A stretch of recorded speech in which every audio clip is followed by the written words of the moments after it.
What is up, guys? Welcome back to the channel. This video is going to be quick because I taught you a lot of this stuff already, but I'm going to teach you some advanced levels of it. These are the two, in my opinion, most dangerous serves in the game. 2.5 if you use the little adjustment that we're going to do for today.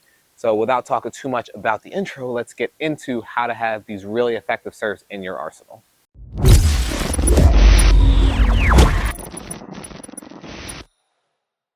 And before we get started, guys, if you're new to the channel, don't forget to like and subscribe because we have big projects planned as we get to about 15K. So if you're new, help us get to that number.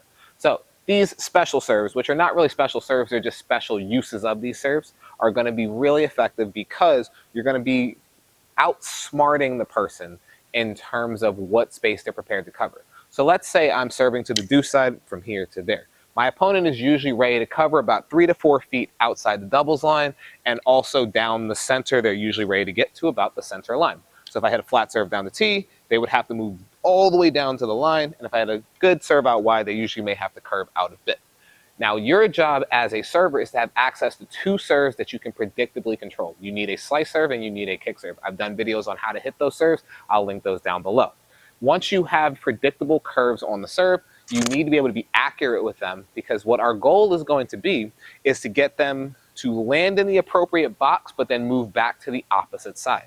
For example, hitting a serve that lands in the deuce box, but then the second bounces on the ad side, and vice versa, hitting a serve that goes to the ad side and then bounces back to the deuce side. For my right-handed people, that is going to be hitting a very effective slice serve down the tee that then curves back over to here. And for my right-handed people, we're going to need to hit a kick serve that goes down the tee and then bounces back to the ad side, and reverse it for my lefties. Lefties are going to hit slices on the deuce side, and they're going to hit kicks on the ad side. Now, I've done the full explanation. Here is how we practice these things. Now, this is the abridged version of it so that we can move quickly. I think that's what abridged means. Otherwise, this is the abbreviated version of it.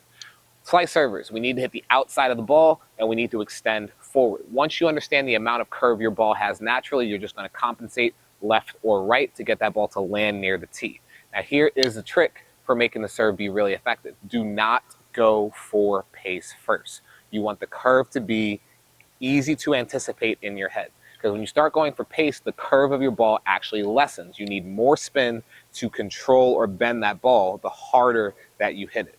So if I'm hitting it really hard, the ball wants to stay straight and it's going to take more work to pull it around. I recommend starting with the curve of the ball and then slowly accelerating it without losing the curve. Here is a few examples of that. So I'm actively standing on the ad side, which means I'd be hitting my serve down the tee to pull it back. I'm going to start off slow and just try to make sure that my curve is always really exaggerated. Even if you have to do it this fast to start, look at the action that that ball has. I just pulled the bounce back over to the deuce side at this speed. So yeah, I'm not going to slap aces with this one, but the main thing is that we make sure our action is predictable and I'm always getting the same predictable amount of curve on the ball. And once I'm feeling good with it, then I'm going to start picking up the speed. As you see, I hit it a little faster and my curve lessens. So I need to make sure I don't lose that as I start going faster. And it's okay if you miss the serve every now and then. The main thing you want to make sure that doesn't happen is your ball path flattens out and gets too linear. Always make sure that that serve continues to swing to the side and gradually increase your speed. As I said, don't open up with the big ones and then expect that you're going to be able to somehow keep that speed and learn how to bend it. I say go the other way. Start with the spin, start with the curve, and work your way up in speed. Once you start losing it, stick to that speed until you know you've got it, then work your way up some more. Most important thing here is going to be you do not need the ace with the pace. It was not meant to rhyme, but whatever. You don't want to ace them with the pace. Your goal is that the person is standing on that singles line for a normal serve, and now they have to break that center line. That's always going to be your goal. You need the racket stretched past the center line to touch that ball. So keeping with that same theme, I'm now serving down the tee on the deuce side, and I would have to, as a right-handed person, use the kick serve. Now, the trick with the kick serve for my right-handed people is you need to make sure you're striking the left side of the ball and pushing it up. Most important mistake that people make, or the most detrimental mistake to be more accurate with the words, is that they make the ball kick forward. which is good if that's the goal, but you're not going to get the ball to break the center line if you're not making the ball spiral to the side. It's going to hit the court, and because it's spinning this way, it's going to bite and go off to the side. So make sure you don't overdo it with the forward momentum, because then it becomes more and more difficult to predict, and it becomes more and more difficult to bend it to the side. So here's a couple examples of that, just working through the same mechanics of go slow and then gradually build the speed.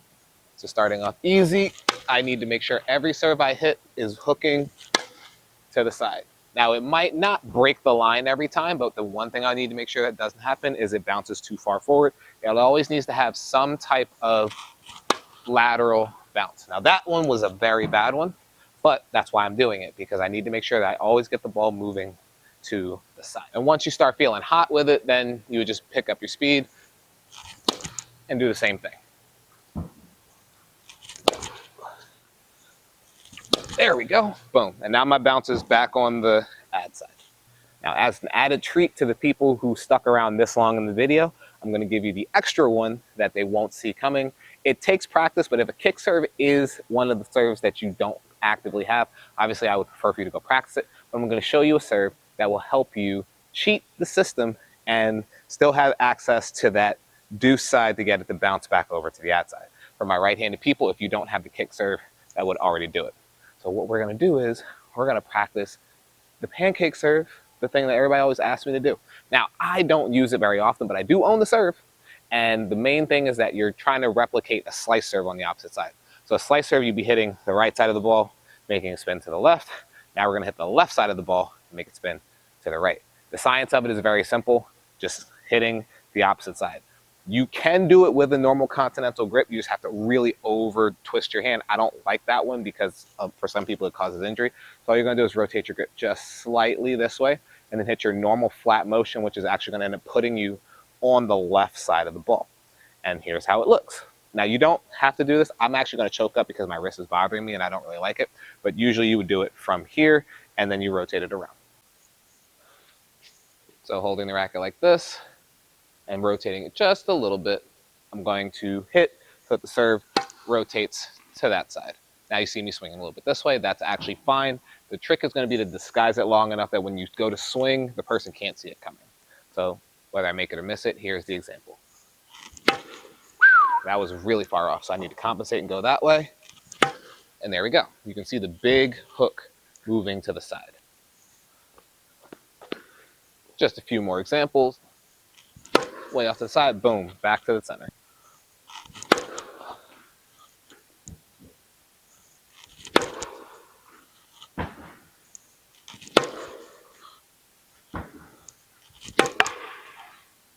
And so now closing us out, I'm just going to use the serves with a live example. Obviously, you guys know Emily on the other side. I'm just going to use her to measure out where she would actually be contacting the ball as the serve gets to her. So remember, my goal is to get her to have to contact the ball on the opposite side of where she's standing.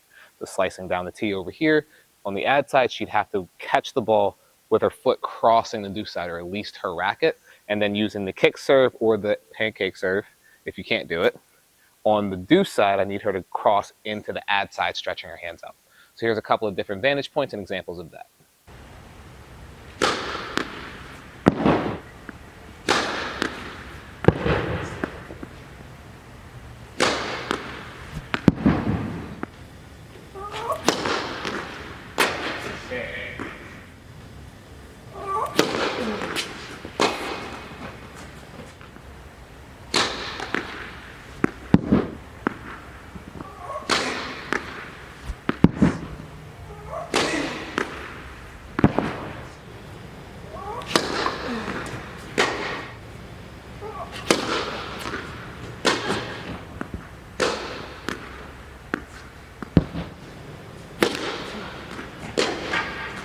But that's going to wrap it up for today's video. If you know somebody that would benefit from this, or know somebody that would have some fun with this little exercise, I recommend sending it off to them, because it is a very effective skill to just take the racket out of people's hand if you can be accurate with it. And as I said, you don't have to rely on pace. The court is just made so wide that it's very difficult for most people to even put a racket on the shot. So don't, again, as I said, don't rely on pace. Just get the ball out of their wingspan, and they will have so much trouble even getting themselves into the point. If you know anybody who will benefit from it, please send it off to them, as I said, and I'll catch you guys in the next video.